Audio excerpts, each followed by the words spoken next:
Meya wa manispaa hiyo mstahiki Raymond Mboya amesema Bonite na IPP kwa jumla wamekuwa wadau wakubwa katika maendeleo ya wananchi wa manispaa hiyo katika sekta mbalimbali, na katika programu hiyo miti milioni 20 itapandwa na kampuni hiyo.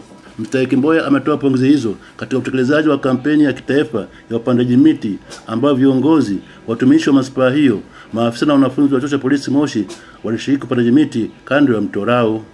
Naomba nichukue nafasi kama mstahiki meya wa manispaa ya Moshi kwa dhati kabisa kuipongeza kampuni ya Bonite na IPP kwa ujumla wake, kwa sababu wamekuwa ni wadau wakubwa sana katika upandaji wa miti na uboreshaji wa mazingira. Nimeenda Bonite na niliongea na mkurugenzi, akanipa programu yao ya upandaji wa miti. Kweli wanahitaji pongezi sana, na mimi ni washukuru kwa programu walionipa ambao ni zaidi ya miti milioni 20.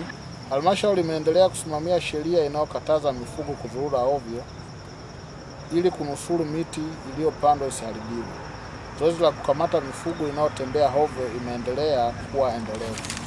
Kutoka eneo la kando ya mto Rao katika manispaa ya Moshi mkoani Kilimanjaro, mimi James Paul wa ITV.